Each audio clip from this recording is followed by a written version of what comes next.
मांगीलाल बागड़ी, राजकीय महाविद्यालय नोखा, डॉक्टर प्रेम प्रकाश मनचंदा, सह आचार्य व्यवसाय प्रबंध। बीकॉम पार्ट द्वितीय के विद्यार्थियों के लिए विषय है व्यवसाय प्रबंध। प्रथम प्रश्न पत्र कंपनी विधि, कंपनी लॉ। प्रिय विद्यार्थियों, इससे पूर्व हमने कंपनी शब्द से आशय, उसकी परिभाषाएं, उसकी विशेषताओं का अध्ययन किया था। उसके बाद एक शॉर्ट नोट था, कंपनी को बेनकाब करना। मतलब कि कंपनी में क्या होता है, कंपनी की विशेषता कितने अपने पृथक वैधानिक अस्तित्व का होना, उसके संबंधित एक शॉर्ट नोट किया था आपने। कंपनी का पर्दा उठाना या कंपनी को बेनकाब करना, इसका अध्ययन आपने कर लिया है।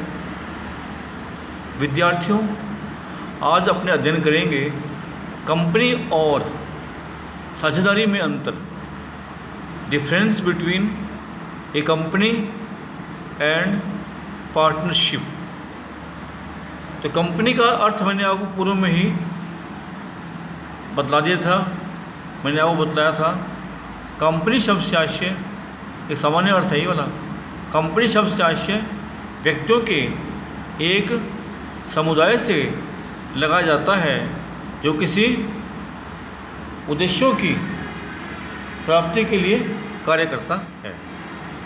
उसके बाद अपने इसका एक तकनीकी भाषा के रूप में भी अर्थ किया था। कंपनी विधान द्वारा निर्मित एक कृत्रिम व्यक्ति है जिसका अपने सदस्यों से पृथक अस्तित्व होता है। कंपनी को एक विशेष प्रकार का अविच्छिन्न उत्तराधिकार प्राप्त है। कंपनी में उसके सदस्यों का दायित्व सीमित होता है, लिमिटेड होता है, और कंपनी की एक सार्वमुद्रा भी होती है, उसे अपने कंपनी कहते हैं। इसको अपने डिफाइन भी किया था अच्छी तरह, इसकी विशेषताएं भी कर ली थी। तो आज कर रहे हैं अपने। अब देखिए, आप साझेदारी क्या होता है। साझेदारी विद्यार्थियों, साझेदारी दो या दो से अधिक व्यक्तियों का एक समूह है जो किसी वैध लीगल कार्यों या व्यवसाय को करने, उसके लाभों को आपस में बांटने का ठहराव करते हैं, जिससे वे सब या उनकी ओर से किसी एक व्यक्ति द्वारा साझेदारी फर्म का संचालन किया जाता है, उसे कहते हैं अपने साझेदारी। साझेदारी में क्या होता है, सदस्यों का दायित्व असीमित होता है, अनलिमिटेड।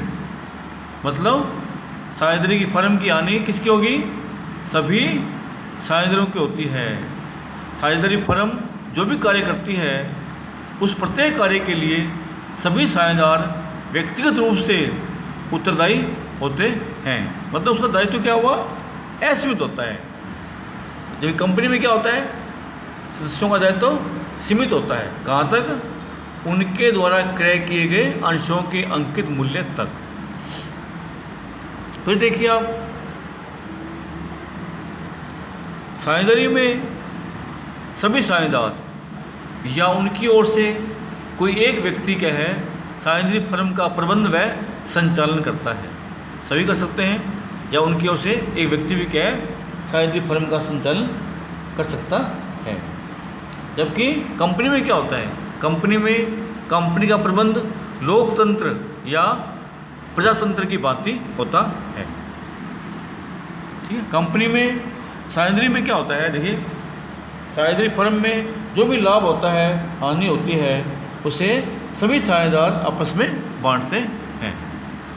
तो ये हो गया अपना साझेदारी किसे कहते हैं। अब कर रहे हैं अपने दोनों में क्या अंतर है, कंपनी और साझेदारी में क्या अंतर है। सबसे पहले है अर्थ, मीनिंग। मैंने आपको बतलाया था, कंपनी विधान द्वारा निर्मित एक कृत्रिम व्यक्ति है जिसे स्थायी अस्तित्व तथा अविच्छिन्न उत्तराधिकार प्राप्त है। जिसका अपने सदस्यों से पृथक वैधानिक अस्तित्व होता है। ठीक है, ये हो गया कंपनी। साझेदारी क्या होता है? साझेदारी दो या दो से अधिक व्यक्तियों के बीच एक समझौता होता है जो किसी वैध लीगल व्यवसाय को करने, उसके लाभों को आपस में बांटने का ठहराव करते हैं, जिसे वे सब या उनकी ओर से कोई एक व्यक्ति साझेदारी फर्म का प्रबंध व संचालन करता है, उसे साझेदारी कहते हैं। ये तो हो गया अर्थ में अंतर। अब है अधिनियम, एक्ट कौन सा लागू होता है? बताओ बेटे, कौन सा एक्ट लागू होता है? देखिए, कंपनी पर कंपनी विधान या कंपनी अधिनियम 2013 लागू होता है, जबकि साझेदारी पर भारतीय साझेदारी अधिनियम 1932 लागू होता है। ठीक है, इसके बाद निर्माण कैसे होता है? भाई कंपनी का निर्माण कैसे होता है और साझेदारी फर्म का निर्माण कैसे होता है? देखिए, कंपनी का निर्माण कंपनी अधिनियम द्वारा निर्धारित प्रक्रिया का पालन करने पर होता है, जबकि साझेदारी फर्म का निर्माण साझेदारों के बीच एक अनुबंध द्वारा होता है। अनुबंध करते हैं सभी साझेदार, उसके तहत क्या करते हैं? किसी व्यवसाय को करने का ठहराव करते हैं। चौथा पॉइंट है पंजीयन की अनिवार्यता। किसका पंजीयन करवाना अनिवार्य है? देखिए, कंपनी का भारतीय कंपनी अधिनियम के अधीन पंजीयन या समामेलन करवाना अनिवार्य होता है, जबकि साझेदारी फर्म का पंजीयन अनिवार्य न होकर के ऐच्छिक होता है। अनिवार्य नहीं है, ऐच्छिक है। साझेदार फर्म का पंजीयन करवाना चाहें तो करवा ले, नहीं करवाते हैं तो कोई दंड की व्यवस्था नहीं है। इतना है कि यदि साझेदारी फर्म का पंजीयन नहीं करवाया जाता है तो ऐसे में क्या होता है? साझेदारी फर्म और साझेदारों पर या साझेदारों को वाद लाने की क्षमता पर प्रतिबंध लगाया गया है। पांचवा पॉइंट है पृथक वैधानिक अस्तित्व। कंपनी में क्या होता है? सदस्यों का दायित्व पृथक होता है, कंपनी से बंधा हुआ नहीं है। कंपनी अलग काम करेगी और साझेदार अलग है। देखिए, आप बंधे हुए नहीं हैं। मतलब इसका ये हो गया, यदि कंपनी में कंपनी के सदस्यों की मृत्यु हो जाए, दिवालिया हो जाए या पागल हो जाए, कंपनी के अस्तित्व पर कोई प्रभाव नहीं पड़ता है। कंपनी अपना कार्य करती रहती है। जबकि साझेदारी फर्म में क्या होता है? साझेदारी फर्म में यदि कोई साझेदार फर्म से अलग होता है, मान लिया, या उसकी मृत्यु हो जाती है या दिवालिया हो जाता है, तो क्या होता है? साझेदारी फर्म का विघटन हो जाता है। यदि मान लिया साझेदारी फर्म में क्या होता है? कम से कम 2 वयस्क व्यक्तियों का होना अनिवार्य होता है। 2 होने चाहिए, जरूरी है, हर टाइम होने चाहिए, 2 वयस्क होने चाहिए। यदि मान लिया किसी कारण से किसी एक की मृत्यु हो जाती है या दिवालिया हो जाता है या पागल हो जाता है, तो क्या हो जाएगा? साझेदारी फर्म का विघटन हो जाता है। अर्थात साझेदारी फर्म में साझेदारों का दायित्व क्या होता है? असीमित होता है, असीमित। ठीक है, अब देखिए, आप नेक्स्ट पॉइंट है इसका न्यूनतम सदस्यों की संख्या। देखिए, कंपनी में क्या होता है? एक सार्वजनिक कंपनी में कम से कम 7 तथा निजी कंपनी में कम से कम 2 सदस्य होने आवश्यक होते हैं। एक व्यक्ति कंपनी में केवल एक ही सदस्य होता है। एक व्यक्ति कंपनी है मान लिया, तो उसमें क्या सदस्य? एक ही होगा। जबकि सार्वजनिक कंपनी में कम से कम 7 और निजी कंपनी में कम से कम 2 सदस्य होने अनिवार्य होते हैं। जबकि एक साझेदारी में क्या होता है? कम से कम 2 वयस्क सदस्यों का होना अनिवार्य होता है। नेक्स्ट पॉइंट है सदस्यों की अधिकतम संख्या। एक सार्वजनिक कंपनी में क्या होता है, सदस्यों की अधिकतम संख्या पर कोई प्रतिबंध नहीं है, जबकि एक निजी कंपनी में क्या होता है, सदस्यों की अधिकतम संख्या 200 तक हो सकती है, 200 तक हो सकती है। अब देखिए आप साझेदारी में क्या होता है, साझेदारी फर्म में अधिकतम केंद्रीय सरकार द्वारा निर्धारित की गई संख्या तक साझेदार हो सकते हैं, किंतु केंद्र सरकार भी इसके सदस्यों साझेदारों की संख्या 100 से अधिक निर्धारित नहीं कर सकती है। वर्तमान में भारत सरकार ने साझेदारों की अधिकतम संख्या 50 कर रखी है, 50 तक ही लिमिटेड है बस। इसके बाद है दायित्व, लायबिलिटी।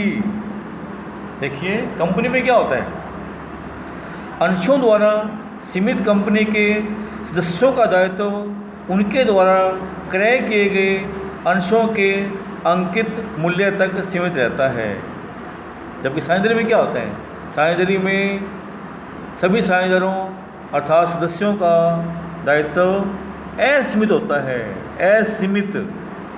यहाँ तक कि फर्म के दायित्वों के लिए साझेदारों को निजी संपदा को भी, बल्कि यहाँ तक देखिए आप फर्म के दायित्व के लिए क्या है, साझेदारों की संपत्ति को भी क्या है उत्तरदायी ठहराया जा सकता है।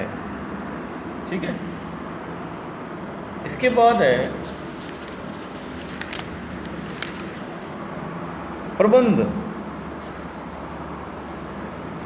कंपनी का प्रबंध कंपनी के सदस्यों द्वारा चयनित संचालक मंडल द्वारा किया जाता है।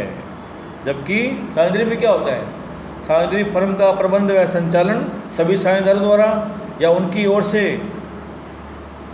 किसी एक साझेदार द्वारा किया जाता है। अविच्छिन्न उत्तराधिकार। कंपनी को अविच्छिन्न उत्तराधिकार प्राप्त है। सदस्यों की मृत्यु होने पर, उनके दिवालिया होने पर, उनके पागलपन का कंपनी के अस्तित्व पर कोई प्रभाव नहीं पड़ता है। जबकि साझेदारी में क्या होता है, साझेदारी फर्म को अविच्छिन्न उत्तराधिकार प्राप्त नहीं है। किसी भी साझेदार की मृत्यु होने पर, दिवालिया होने पर, पागलपन आदि से साझेदारी तो भंग हो ही जाती है, साथ ही अन्यथा ठहराव के अभाव में फर्म का विघटन भी हो जाता है। निर्णय। कंपनी में निर्णय साधारण या विशेष बहुमत से लिए जाते हैं। जो भी निर्णय लेंगे ना, मान लिया कंपनी अधिनियम के अंतर्गत जो कार्य करना है, उस प्रत्येक कार्य के लिए क्या है, निर्णय साधारण होगा या विशेष होगा, प्रावधान किए गए हैं। तो उस संबंध में क्या है, साधारण या विशेष निर्णय बहुमत से लिए जाते हैं। साधारण निर्णय क्या होते हैं, साधारण निर्णय वे होते हैं जो कुल उपस्थित सदस्यों की संख्या के आधे से अधिक भाग से पारित होते हैं। ठीक है। अब देखिए आगे साझेदारी में क्या होता है। अब देखिए साझेदारी में सभी महत्वपूर्ण निर्णय सभी साझेदारों द्वारा सर्वसम्मति से लिए जाते हैं। नेक्स्ट पॉइंट है वैधानिक दायित्व। कंपनी के अनेक वैधानिक दायित्व होते हैं। कंपनी के निर्माण, प्रबंध, प्रशासन, सभाओं, पूंजी, अंकेक्षण आदि से संबंधित अनेक वैधानिक दायित्व होते हैं। जबकि साझेदारी फर्म के वैधानिक दायित्व सीमित होते हैं, बहुत ही सीमित होते हैं। अब है विघटन। कंपनी का विघटन एक विधिक प्रक्रिया कंपनी अधिनियम में क्या है, एक प्रक्रिया बताई गई है, उस प्रक्रिया का पालन करने से किया जा सकता है, जबकि साझेदारी का विघटन सभी साझेदारों द्वारा आपसी सहमति से कभी भी किया जा सकता है। नेक्स्ट पॉइंट है दिवालियेपन का प्रभाव। कंपनी के दिवालिया होने से कंपनी के सभी सदस्य दिवालिया नहीं होते हैं, जबकि साझेदारी फर्म के दिवालिया होने पर फर्म के सभी साझेदार दिवालिया हो जाते हैं। ठीक है, ये था कंपनी और साझेदारी में महत्वपूर्ण अंतर। Thank you very much.